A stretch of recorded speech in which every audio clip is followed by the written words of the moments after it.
So what are you? Man or Superman? I haven't figured it out yet.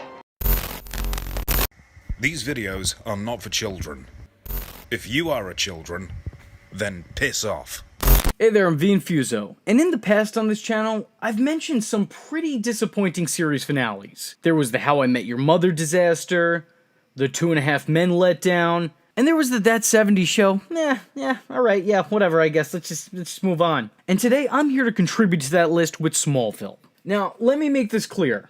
I love this show, and I definitely do intend on talking about it in more detail here on this channel. But if I'm being honest here, and this is just my personal view, I know not everybody agrees with this, you'll let me know in the comments section. I remember the How I Met Your Mother fiasco. But in my opinion, Smallville has to be one of the most disappointing closes to a show that I've ever seen. Now, a lot of Smallville fans will tell you themselves that the show was on a decline since season 4 or 5. And I guess I somewhat agree with that notion, because as the years went on, it seemed like the show was desperately trying to recreate or recapture moments from the comic books. And I did find myself enjoying it less and less with the passing of time. But even in the later seasons of Smallville, I think there's still some good there. The show could still be very entertaining, but I just don't think it could really compare to the earlier years. Because it seemed like with each passing season, they became more and more removed from the reality they once established.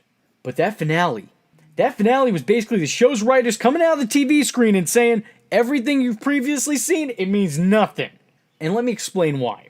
This series finale suffered from the same issues I have with the ending to the Star Wars prequel series. They felt they needed to end it setting up what we already knew.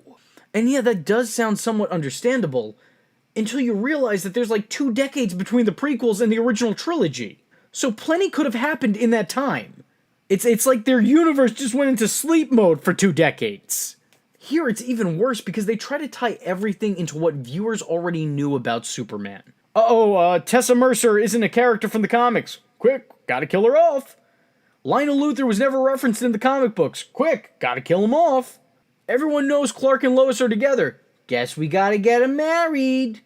Lex isn't supposed to know Superman's secret identity, but he does in the show, so what do we do? Oh, I got it. Let's just wipe his memory, meaning every bit of character development we've seen over the last 10 years means absolute jack shit. Hell, fuck it. You know what? I say you should have taken it one step further. If you're gonna wipe his memory, just have Clark tongue him down like he did to Lois Lane in Superman 2. Screw it, why not? Let's just do it. Let's go for broke. Who cares? It's the end of the show anyway. We don't need these people to come back. This whole thing just leads me to a lot of questions. Like, one, doesn't this undo most of, if not all of his character development we've gotten for the last 10 years? We've broken down the relationship between Clark and Lex, so they might as well just be complete strangers now. Why did I waste 10 years of my life watching this? I've also read the comic book series, or at least some of it, that followed this. He knows some things in the comics, but I'm so confused. The whole thing is confusing. In the comics, he becomes president. So what? You mean to tell me some, overly privileged rich dude who has a terrible memory, maybe early dementia for all you know, just came into running the whole country? Oh, actually, in hindsight, I think that's a lot more believable than when I first wrote it down. Anyway, my question is, who is this for? Like, really? Listen, if you would have done this around season 5 or maybe season 6, I don't think it would have been anywhere near as bad. But this late in the show? You've kind of already gone beyond telling the story of Clark's younger years, and you've officially created your own unique take on the Superman mythos. Let's recap here so you understand what I'm trying to say. Lex Luthor knows Superman's secret, and they have a long past history with each other. Clark has already met, befriended, and fought Brainiac. Hell, he even met Brainiac 5 already. Jimmy Olsen already lived and died. Clark already met and fell in love with Lois.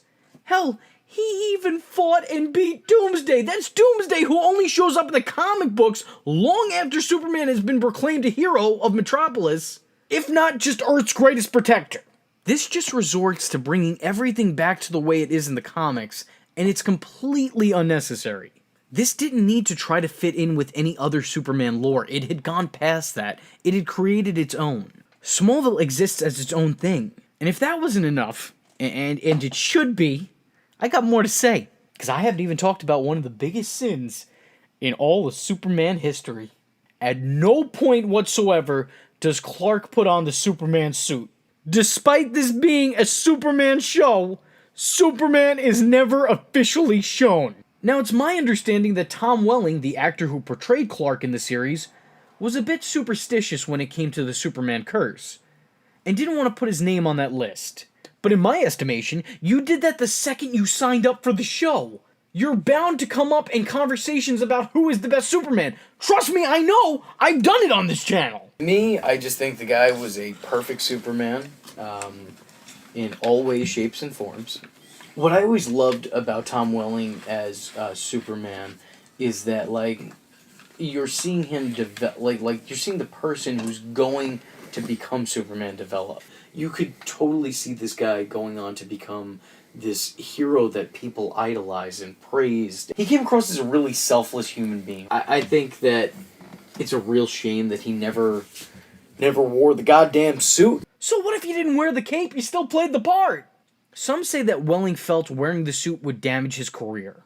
So, how'd that work out for you, Tommy boy? Good? Did it work out good? You got a fucking flourishing career? How many movies you been in? Because by my own recollection, you had this role, and you're rolling Lucifer about 10 years later. No one gave a shit about The Fog. I kid, of course. I mean, I'm angry, but I'm joking. Personally, I think this was a mistake. The entire series, a full decade, was building up to him becoming Superman, and he just never put on the suit.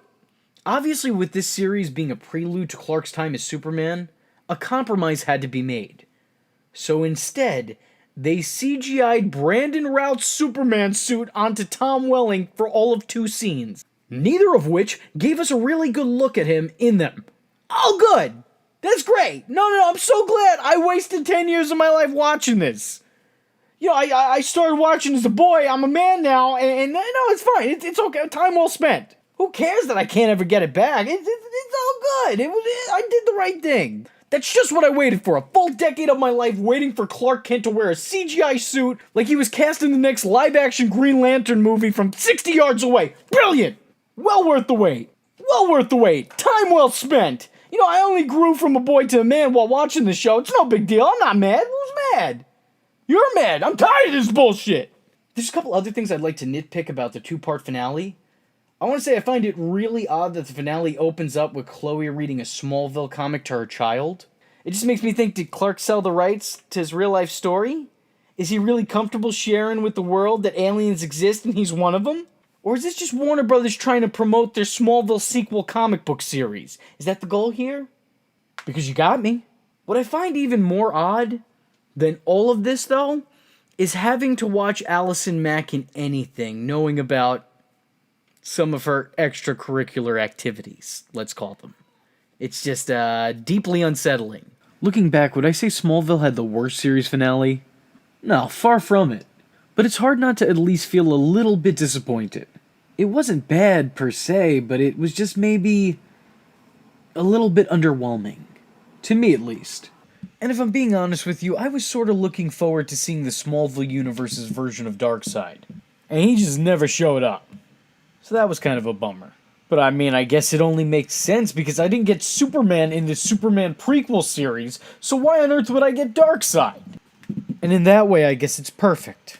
While I definitely do have my own issues with the way the show chose to wrap things up, I still think it's probably my favorite Superman-related series. And the ending itself isn't entirely unwatchable, which is more than I can say for my own videos, so there is that. Take my opinion for what it's worth. Absolutely nothing. But look, if there's anything at all that you take away from this video, let it be that the show Smallville ended giving Lex Luthor Spider-Man 3 amnesia.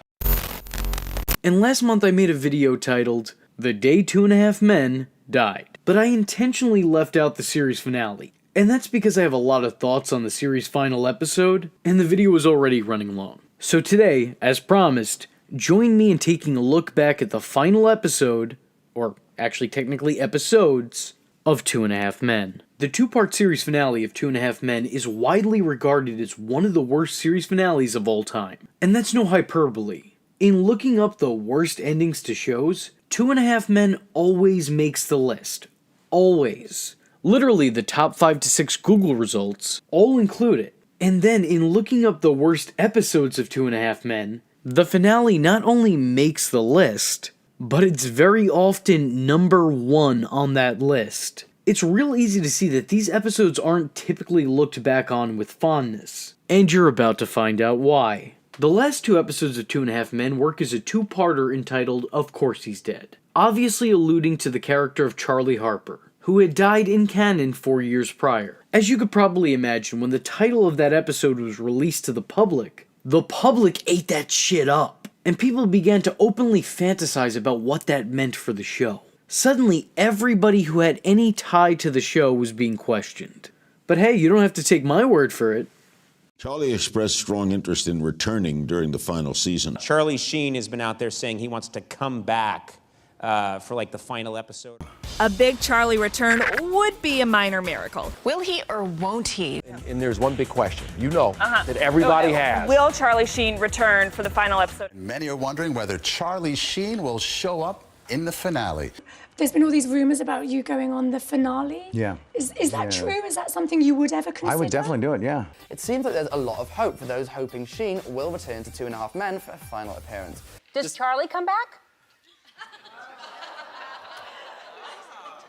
Is Charlie Sheen gonna pop up?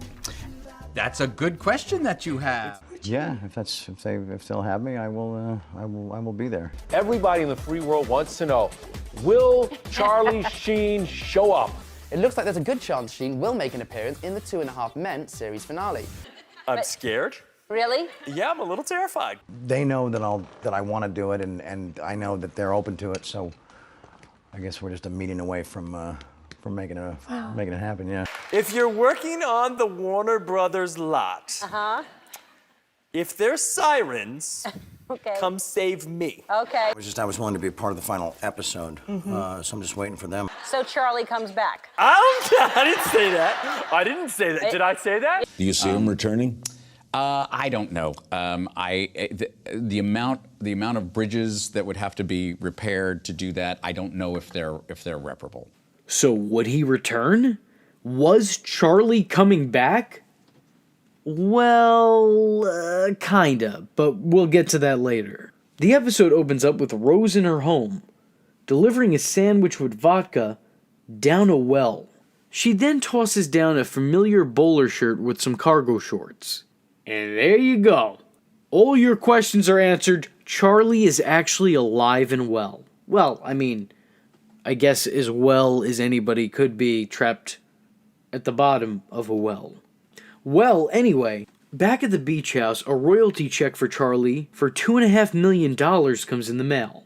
Alan, of course, being Alan, looks to claim the money for his own. And these 2 opening scenes pretty much set up the thinly veiled plot for these episodes. Charlie is still alive 4 years later, and after being held captive for 4 years, is out for revenge on pretty much everyone. Meanwhile, elsewhere, Alan is looking to cash Charlie's unclaimed checks. As the premise. As the whole thing. And at least half of that sounds interesting, but that's not the half we get to see most often. We're not shown a frantic and maddened Charlie making his way back home. We're focused on Alan trying to cash a check, and Walden just being there out of necessity. And the way it's formatted is just a prolonged build-up and then a really quick climax. And in any context of what I just said, does that really sound satisfying to anybody? Throughout the back-to-back episodes, we're given a litany of returning side characters. Of course, we see Berta, we see Evelyn, we see Judith, and surprisingly Jake. Wow, it was so nice of him to get off his high horse long enough to make his way down to set. I just want to know, what changed? You were holier than thou, you were too pure for the filth that the show put out. Your words, not mine. But you still come back after your contract was up to pick up a paycheck and leave. Did the good man upstairs give you the go-ahead? Was he giving you the Buddy Christ, the thumbs up? You showed up to work for what you literally, in your own words, called the enemy. Is Jesus just cool with that now? You could have ties to Satan and you still be alright? I'm just, hey, look, I'm not religious myself. I don't know, I'm asking. Anyway, aside from the obvious cameos, we also see Candy, Bridget, Zoe, and Jenny. Oh, hey, all those people still exist, huh? Alright. Though very surprisingly, we don't get any Herb. And that's really unfortunate. Herb is really an overlooked gem in this show. You couldn't even give my man a cameo? Whose line is it anyway? Didn't even come back yet. He had time. He could have been there. An even weirder and more noticeable absence is Lewis. He gets a mention once or twice, but he doesn't make an appearance. Where was he the whole time? He lives in that beach house with you, where a good portion of the episode is taking place. How did he not play a part in this episode? You spent this whole season building up the dynamic between him and the two series leads. Alan and Walden got married just so they could adopt him, and like that, poof, he's gone. Where'd he go? I don't know! I guess I shouldn't be shocked because you did the same thing to Jenny this season too. There's also a couple celebrity guest cameos, and I gotta say, in terms of sitcoms and special appearances, especially given the fact that these are newly introduced characters in the finale of a show, I think these were pretty good additions. Of Course He's Dead Parts 1 and 2 are also riddled with references to the very real-life drama that occurred behind the scenes of the show. References to Charlie's meltdown, references to Angus's revelation, references to Ashton Kutcher's career, references to Arnold Schwarzenegger's life, it just a bunch of them. I personally really enjoy these winks and nods to the audience, but there's legitimately so many of them that it seems like it's the primary focus of the episode. Not even just that, it seems like it's the only reason these episodes were written, so that you could tell a couple inside jokes. 12 years ago, your wife kicked you out, and then you and your dumb son moved in with your brother. He wasn't dumb at the beginning. He got dumb later on. Hi, I'm Jake Harper, and this is the human volcano. What happened? Well, turned out it was funnier. Amazing that you've made so much money with such stupid jokes.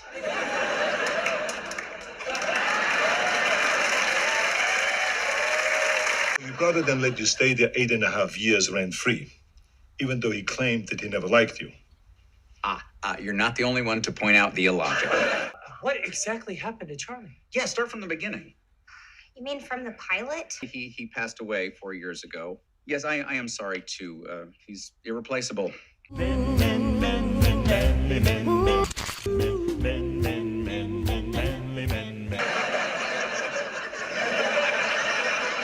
Well, he didn't think I could go on without him. He thought I was more of a supporting character in his life. But it turns out I was sort of a co-lead. No, I checked everything on Charlie. I found a crazy rant about a former employer. Chuck, you are no match for this warlock. My power will consume you every losing day, ugly whore. And this brother of yours supposedly died in Paris under mysterious circumstances. Well, it wasn't all that mysterious. I mean, he was taking a lot of drugs and pissed off almost everybody. The anniversary of Charlie's death is coming up. Well, I was thinking it might be nice to do something to commemorate it.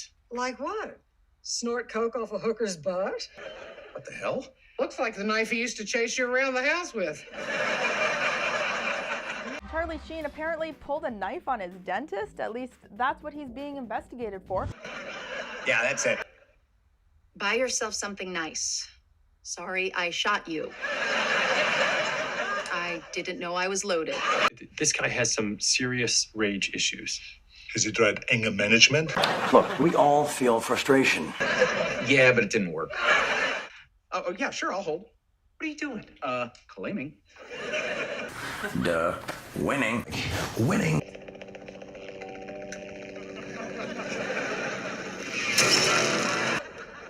Winning. Wow, winning. Winning. The only thing I'm addicted to right now is winning. What do you think Charlie will do when he gets out of jail? He'll sober up, apologize to everyone, and then do something even worse. I'm hoping someday he and I can be buddies. In case he drops by and guts you all like fish. Why me? He doesn't even know me. Moved into his house and carried on like he never existed. You despicable troll. Hold on. Let me see if this thing even has speaker, because this is freaking, built by trolls. Keep that in mind. Phones were built by trolls. Since being called a troll by Charlie Sheen, John Cryer, the other man from 2.5 Men, has maintained a stern media silence. The fact is, I am a troll. I do not think that you are a troll. You thought you could replace my ninja awesomeness, you lame clown?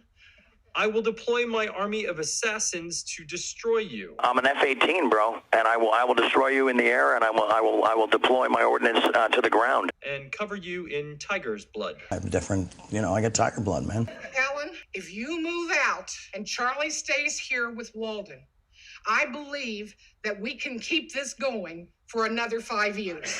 Yeah, I don't think so. You tried to drown yourself, but you changed your mind because the water was too cold. And then you got into his house and offered to buy it. It seemed like a good idea at the time. I can't wait for this to be over. Why are you here? You know what? I've been asking myself that since day one. Grover Stamos. Stamos, you're just a handsome guy who got lucky on a sitcom. And then you let him and his son stay there for 4 more years, rent-free.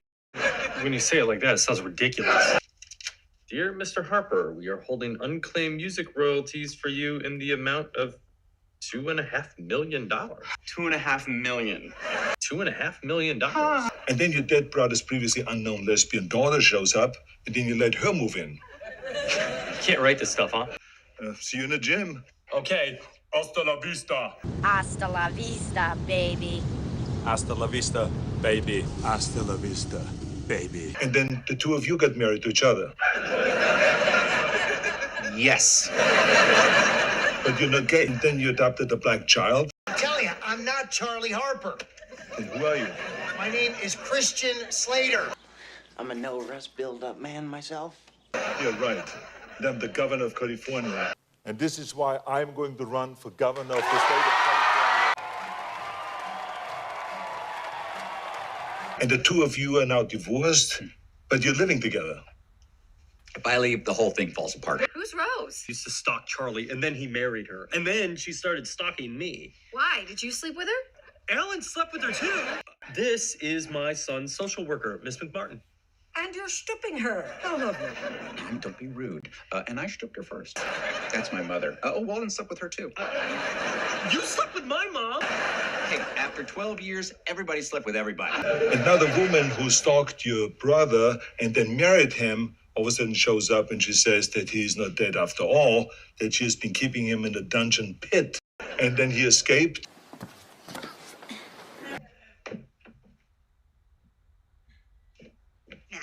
That's just stupid. I would consider wrapping this whole thing up. I mean, this whole thing has been going on way too long. Yeah, a lot of people have been saying that. Haters gonna hate. That's all, folks. This isn't even breaking the fourth wall anymore. This is completely demolishing it. This is removing the fourth wall entirely. Also, if anybody in the comment section could answer this, it'd be a huge help to me. I've always wondered, this animation here, is this supposed to be a reference to Food Fight? You know, the movie that saw Charlie Sheen in the lead role as a CGI dog detective and cereal brand mascot?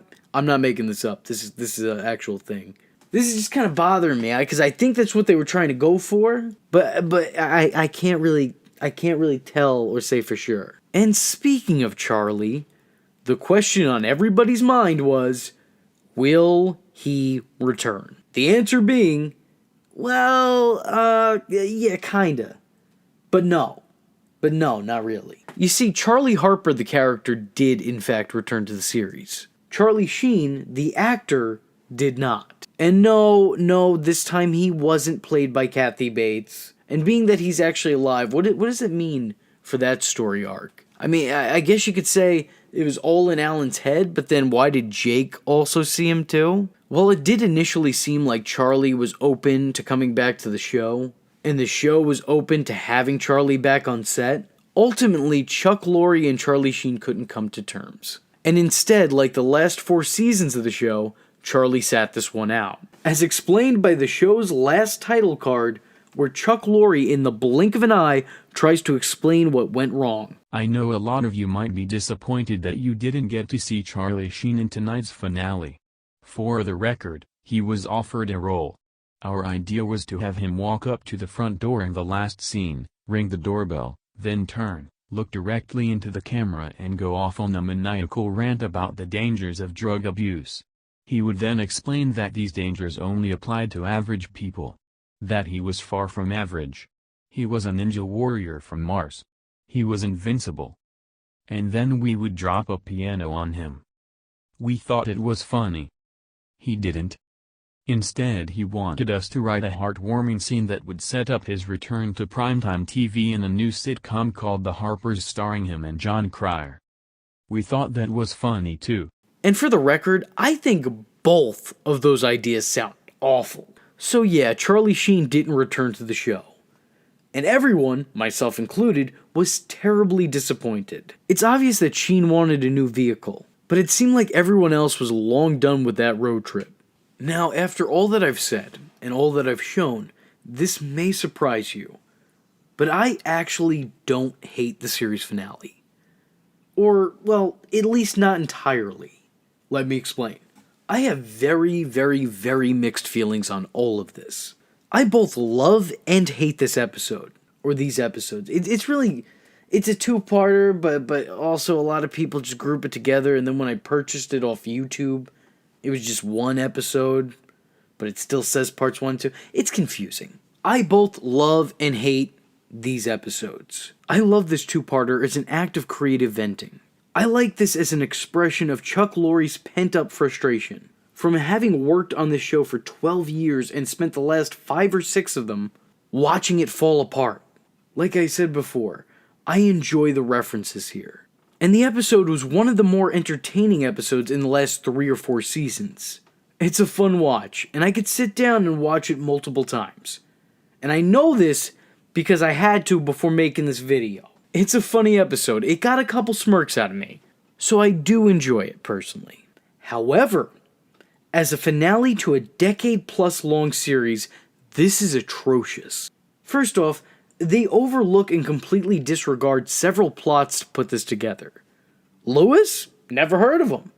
Lindsay and Alan getting married? Who cares? Also, this is the series finale, yet there's no finality to it. When shows end, they typically try to give you an idea of where the characters go from here. If they haven't completed their journey, they at least give them a direction to head off in. There is none of that here. Nothing changes. Alan's still living with Walden. Walden doesn't have any real long-term romantic prospects. Berta's still Berta.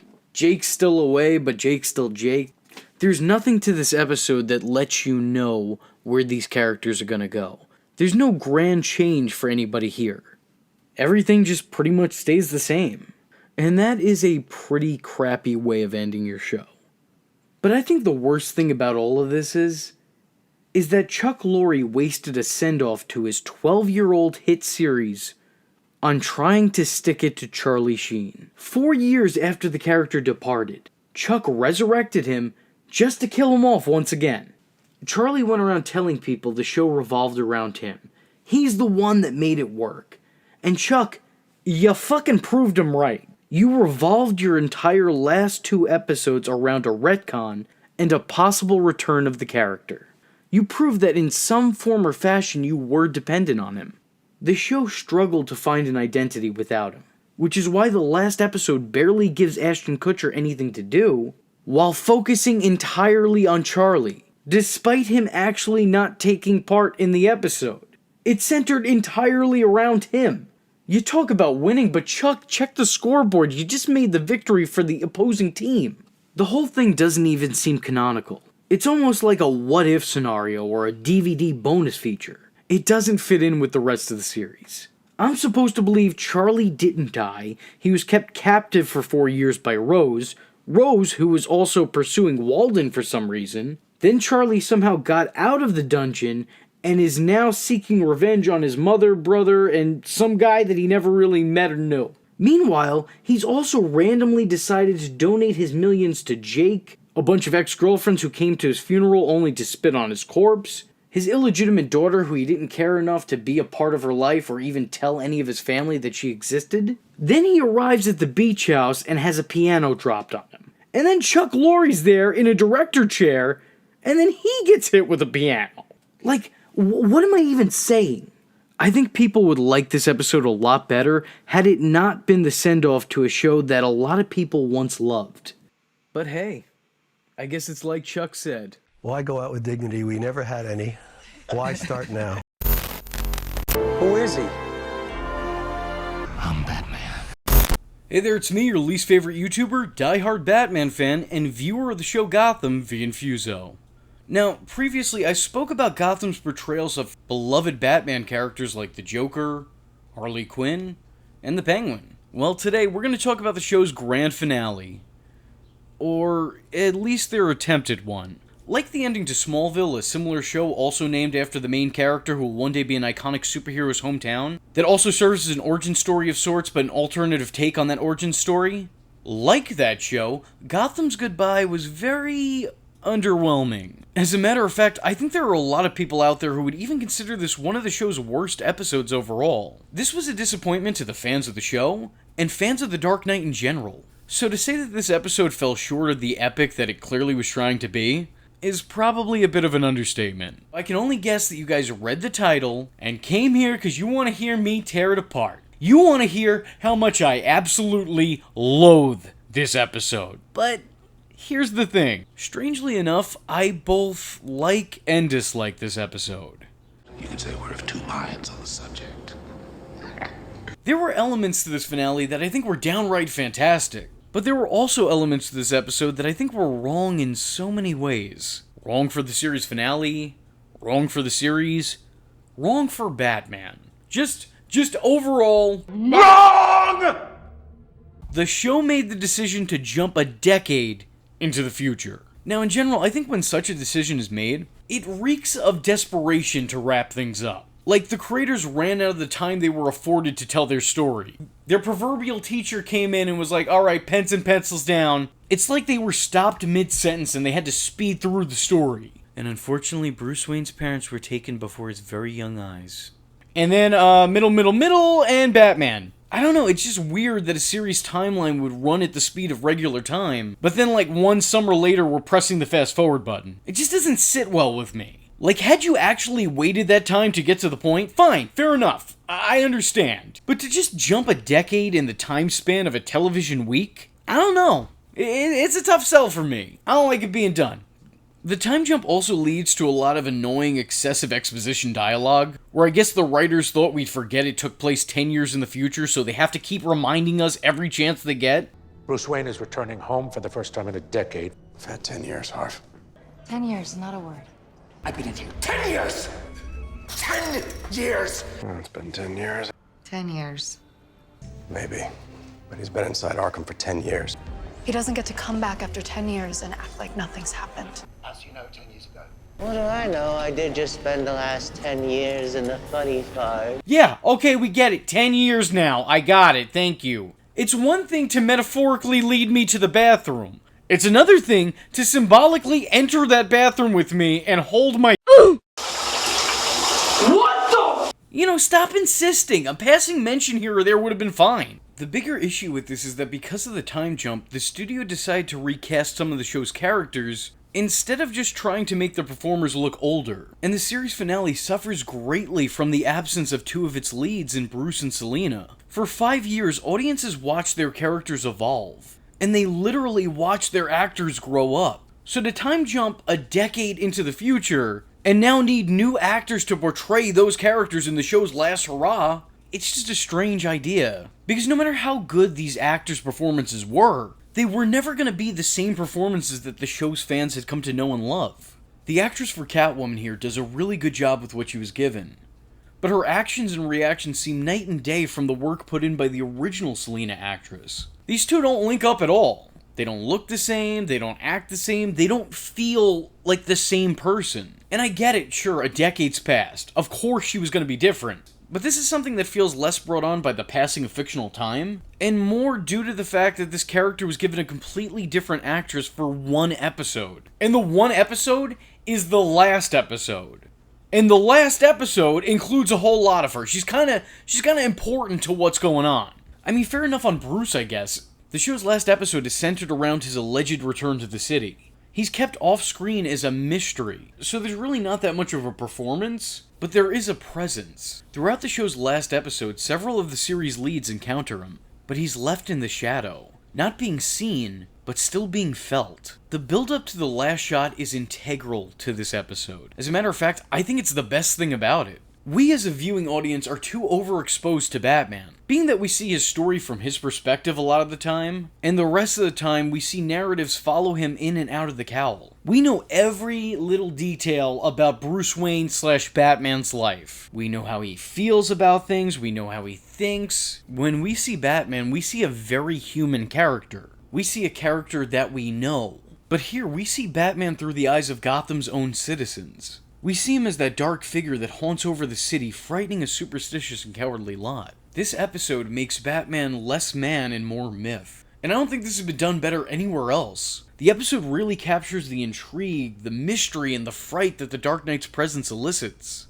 The brief glimpse we get of him at the end of the series is kind of telling of where Batman exists in society. That distance between him and who he protects is very evident. In my opinion, the show did this right. And I think ending with that 3-millisecond look at him in the cowl was probably a smart choice. Those working on the show knew that this story ended where the real one began. Hence titling this episode The Beginning. I don't know about you, but I prefer this over CGIing a suit onto somebody in the distance. Yeah, I haven't forgotten about that, Tom. 10 years later and I'm still out here casting Super Shade. Side note, I'm willing to forgive and forget if you actually do get the Smallville animated series made. We can let bygones be bygones. Tom, I swear to God, if you have it written in your contract that you don't want to be drawn into a super suit, I'm gonna lose my shit. Sorry, anyway, where was I? Oh, right. If there was anything to admire from this episode, it was how they went about showcasing the Caped Crusader in his very first outing. They used the less is more approach, and I think it really worked out for them here. But there are other choices in this episode that, quite frankly, completely confuse me. Like everything involving Jim Gordon. Gordon spends the entire show's finale looking to resign as commissioner. Like, why is that even a plot point? We all know that's not gonna happen. That man is gonna die in the chair. And don't even get me started with this guy's mustache. They finally gave Gordon his trademark lip brow, the one he's most known for in almost every iteration of the character. We're talking the 1989 film, its sequels, the animated series, not the 66 show, because that's contradictory to my narrative here. The Dark Knight trilogy, the Justice League movies. They gave him his iconic look, but before we even get to the halfway point, he shaves it off. Whoa. Yep, it was time to admit it. I was trying something. It didn't work. Like, what's even the point? Who is this for? What were you trying to prove? If you weren't going to commit and the dude from the OC didn't want to wear a fake mustache all episode, then just don't give the guy a mustache. I don't get it. Why give it to him if you're going to take it away? And if we're going the stupid route, make Harvey put on 110 pounds and drop it 12 minutes into the 44-minute episode. If we're going to go stupid, let's go all the way stupid. Let's just do it. None of this half-assed bullshit. But speaking of putting on weight, what's more puzzling than Gordon's now you see me, now you don't facial hair trick was turning Ozzy into Burgess Meredith. Yes, the show's version of the Penguin was a bit different from the ones that we'd seen in comics or even movies or games. But I think he did a lot to establish himself as this new alternative take on the character. Kinda like Danny DeVito did in the 1990s. It just seems unnecessary to dress the guy up like the Monopoly Man. You know, it doesn't fit this version of the character, and it doesn't suit the actor. And I think it really stands out in comparison to everything else this fictional world has had to offer. It looks a little bit too goofy for Gotham. I credit them for giving it a try and trying to line this up better with the source material, but it's kinda unnecessary. I think most people accepted that Gotham existed in its own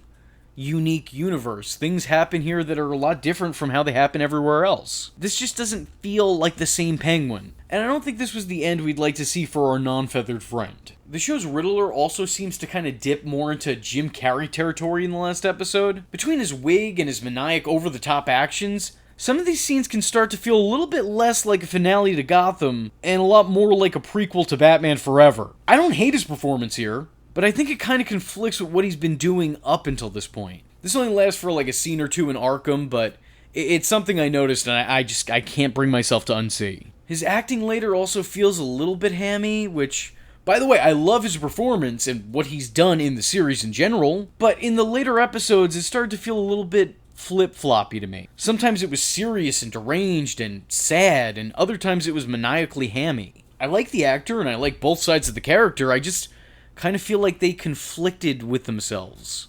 Like these were two different ways of going about being the Riddler, and you somehow chose both of them. It creates a performance that's at odds with itself. Then there's, of course, the highlight of the episode. Cameron Monaghan's official, non-official transformation into the Joker. Though legally, we can't say that. Yeah, this is really bizarre because in a lot of ways, I feel that he's been more Joker-like before the show had Warner Brothers expressed permission to make him the Joker. As always, I think he did an excellent job, and I would be interested in seeing some type of return to role. He really only has one major scene, but man, does he make it count. I remember a big deal being made about this episode. This was huge, because now, Warner Brothers had finally given Fox the permission to make Jeremiah the Joker. With the added stipulation that they still could not refer to him as the Joker. So, kind of pointless, really. Oh, and not only could he not be referred to as the Joker, but he also couldn't have a full head of green hair, like the Joker. He couldn't wear the exact outfit that the Joker's known to wear. And he had to wear welding gloves for some reason, I don't know. This look, like this episode, is something I have mixed feelings about. I like the facial acid burn, I think it's a new interesting take on the Joker's face, and I surprisingly don't hate a nearly bald clown prince of crime. Of course it's not ideal, but it's not as bad as I thought it would be. The outfit to me just kinda looks strange. And honestly, despite the fact that Warner Brothers allegedly gave the show their blessing, it to me feels like their talks really didn't do anything except reinstate the limitations the show has with this character. Which is dumb, because you know what? Everyone knows this character is the Joker. If you want to be technical and say, oh, well, he technically never called himself the Joker, everyone else did. Behind the scenes, he was referred to as the Joker. Those writing the show wrote him as the Joker. Cameron, portraying the role, played him as the Joker. The show gave him iconic Joker looks. They recreated Joker imagery. He was referred to as the Joker by fans of the show. And when you watch Gotham and you put subtitles on, guess what they refer to him as? The Joker. It doesn't matter whether the character introduced themselves a certain way, it doesn't change what this clearly is. Jerome was the Joker, Jeremiah was the Joker, these were variations of the Joker. I can show you a picture of Mr. Freeze and tell you that the character's name is Chili Fries, and it doesn't change the fact that that is clearly Mr. Freeze. Really being able to call him by the name was a formality anyway. I think the show did a really good job of establishing this character, even if they didn't establish his name. The performance was good, and there's elements that are great in developing this villain. Joker's callous killing of his most loyal subject is spot on. It highlights just how disposable people are to this guy, even those who are closest to him. His relationship with Echo echoes his future relationship with Harley Quinn. No pun intended. She would do anything for him, but it'd never be enough. She loved him, but not nearly as much as he loved himself. And also ending Echo's life with the line, But I suppose there are other fish in the sea, indicates that she wasn't the series' version of Harley Quinn, but just instead her predecessor. We're talking about Victim Zero over here. I have a bunch of other issues with this episode as well. Joker's whole plan in this seems really contrived, and a lot of random things would have to perfectly fall in place for everything to align. You know, the plan just doesn't feel worth the effort Jeremiah put into it. Pretending to be comatose for a full decade to kidnap Gordon's kid and try to take down Wayne Tower? I don't know, guy. Not your best work. I don't know if it was worth remaining idle for 10 years. Just because it worked in The Dark Knight Returns doesn't mean it works here. Throughout the whole series, the Penguin was shown to be this master manipulator. He had the incredible gift of foresight. He was strategic, he could set up a plan. He was so smart that he could even accurately predict how others would react to things. So then why is it he set Jim Gordon up the same way he did in the first season? Didn't you do that already? It's a callback. Like, did he forget how it ended last time? And now he's gonna do the same exact thing? Why is he surprised that it had the same exact conclusion? He did absolutely nothing to change the outcome here. I don't know, I guess that just kind of bugged me. Doing the exact same fucking thing over and over again. Expecting shit to change. That is crazy. I definitely don't love the idea of everyone knowing Bruce is Batman, before Bruce really got a chance to be Batman. You know, obviously Alfred and Lucius are aware. Fine, that makes sense, they need to. But now Selina knows, the Joker knows, Bullock, Gordon, they know, or at least it's implied that they're suspicious. Everybody knows. Like, what's the point of having a secret identity when it's not even really a secret? The show might as well have ended the same as Iron Man. Bruce Wayne walking up to a podium just to announce,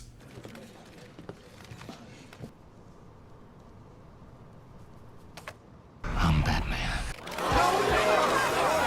there you go, roll credits, that's all you need. It's also weird how people seem to know it's Bruce. You know, Selina is walking around the rooftops of Gotham, as you do, and she hears a noise, maybe she sees, like, a passing figure, and she's like, oh shit. This is definitely the guy that I had a thing with when I was 15. Like, how would you know? What? Joker takes one look at him and immediately knows who he is? Like, it's not even worth wearing the mask anymore. It makes the whole costumed part of this feel less like it's to protect his loved ones by disguising his identity, and much more like a guy trying to make up for the time he didn't spend at Comic-Con. The finale also reminds me of Arkham Origins a bit, what with the story having a little bit too much come together all at once. I mean, here, Oswald's getting out of prison, Jeremiah's plan is coming to fruition, Nigma's breaking out of Arkham, Batman's breaking legs in Gotham, Bruce is returning, Gordon's retiring. It's a lot. These are a whole lot of big moments seemingly happening at the same time, so it kind of feels like a bit of an overload. Granted, this is more of a nitpick than it is anything else. But hey, this is the place for me to air even the tiniest of grievances I have. In the end, the Gotham finale isn't bad. It's not by any means unwatchable. I actually think that it's worth the watch. Regardless of where you stand, whether you're a fan of the show or whether you hate it, I think that this will provoke some kind of emotion out of you, whether that be enjoyment or being enraged. I think if you watch this, you will definitely feel something. For me, I felt like shrugging my shoulders. Like I said, I don't think it's bad, but I do think it's bad for the series. As its own standalone thing, yeah, it's fine, I guess. There's definitely some positives, there's some interesting things that happen. The issue is that this isn't its own standalone thing. This isn't a one-off Batman project, this is the end of an entire series. It was the show's big send-off, and I think they may have missed the mark more than they hit it. Regardless, I still highly recommend seeing it for yourself to make your own opinions. And if you already have seen it, let me know what you thought of it in the comment section below. What were your favorite and least favorite parts of the Gotham series finale? Did you love Gotham? Did you hate the ending? Or did you think it was the perfect goodbye? Actually, speaking of the perfect goodbye, with that being said, It sure is good to finally be back home. Gone. hey there, it's me, your least favorite YouTuber, Infuso. And here on this channel, I've spoke about some of my all-time favorite TV shows, and some of my all-time least favorite TV show endings that followed some of my all-time favorite TV shows. Smallville, Gotham, 2.5 Men, the list goes on and on.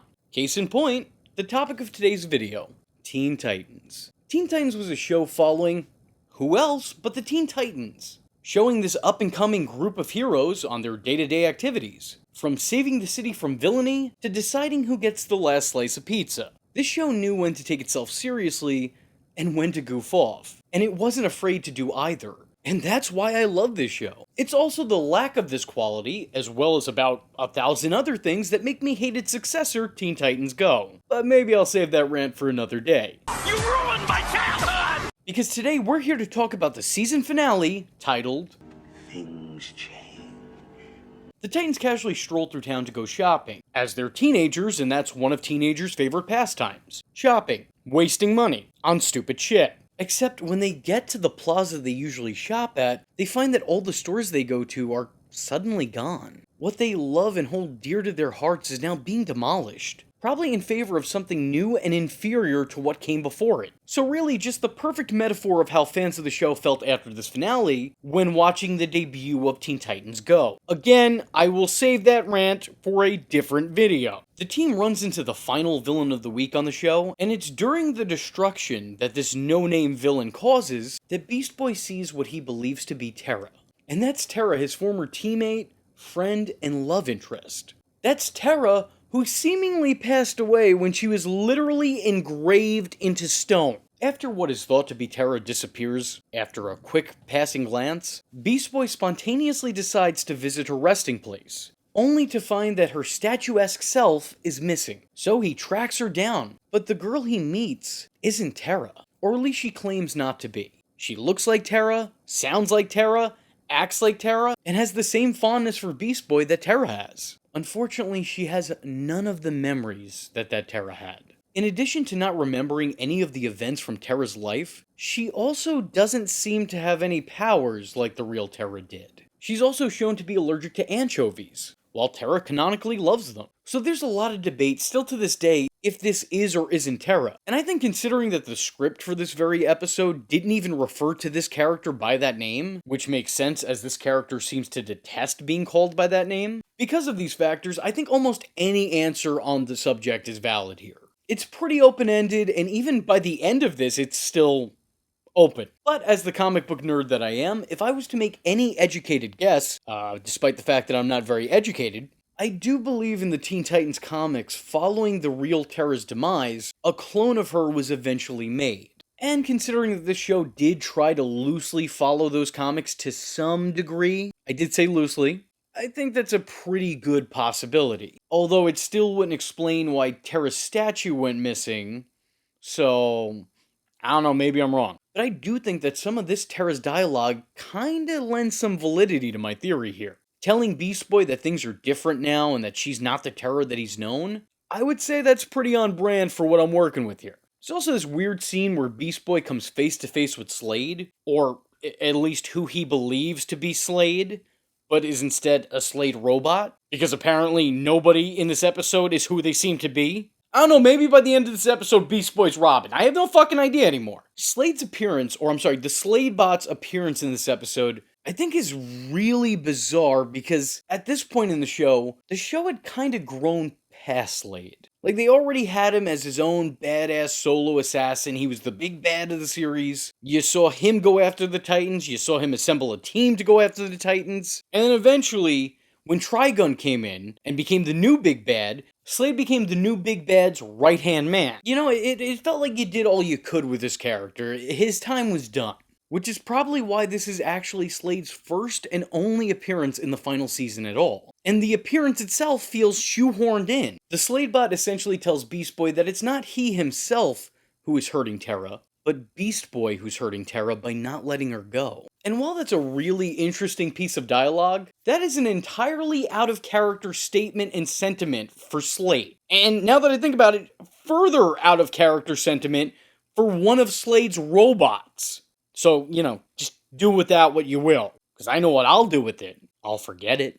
Like I try to do with all robot storylines that don't involve Arnold Schwarzenegger, Short Circuit, or XJ9. Sorry, not interested. Those are my exceptions, and I don't accept anything less. Or more. Whatever. This episode is very much a Beast Boy-centric episode. There's hardly an A and B plot. It's like, there's a plot, and then there's some random throwaway nonsense that's kinda happening in the background.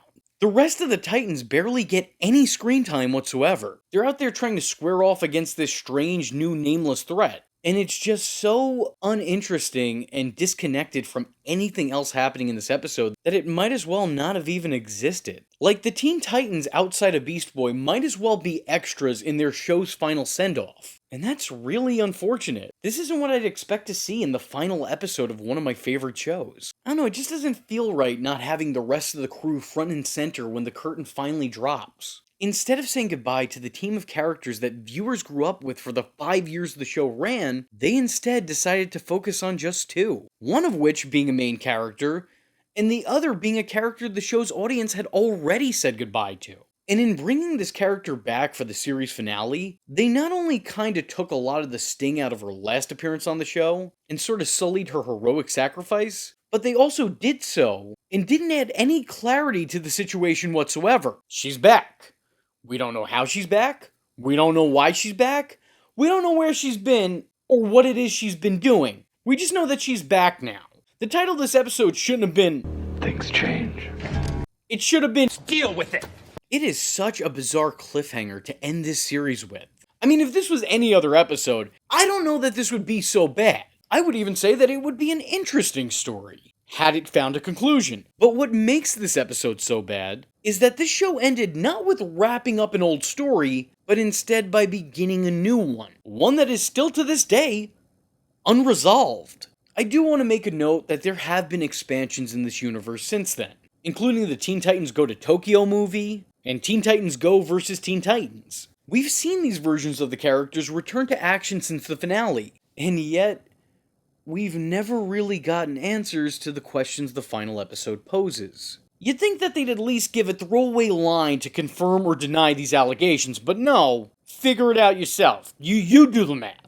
We're left in the dark, in favor of telling completely different stories, which I think is another reason I can't stand this ending. Because not only did they open up a new story at the end of the show's run, but they then didn't have the courtesy to end the new one at any point in time. And instead they just casually moved on to other adventures and plots, as if nothing actually happened. I think what really surprises me is that the show's grand finale, its big send-off, is only 23 minutes long. Now sure, that's about the same length as almost every other episode, but that's really not a whole lot of time to properly say goodbye. Not to mention that every single season prior to this was afforded multi-part season finales, but they didn't think to do so with the series finale? The one that matters most? The big one? The final goodbye? Really? Look, here's what I will say. This episode has an interesting premise, but because nothing of note ever really came from it, I would have to say that this is one of those episodes that's great in concept, but it's a complete failure in execution. Which is upsetting because I don't think that this is a worthless episode on its own. This episode is a good start, which is exactly why it makes a bad end. Overall, I have a really hard time thinking of any other show that had let me down in the finale the way the Teen Titans did. And hey, right before I go, if you're enjoying the Teen Titans content on this channel, and want to see more, let me know in the comment section below by saying, I'd rather have a death stroke than watch one of your videos. Anyway, with all that being said, I was your least favorite YouTuber, Infuso, and I thank you for watching. Hope to see you in the next one. Time's up. Tara. I am vengeance. I am the night, and that was Infuso. Just remember, if you're not tuning in, then you're missing out. So, if you like the words that came out of his mouth hole, and you too would like to become a V-generate, don't forget to like and subscribe. Thanks for watching, nerds! And if you're not joining the fun, you're in for one bad day. And you know what they say about having one bad day?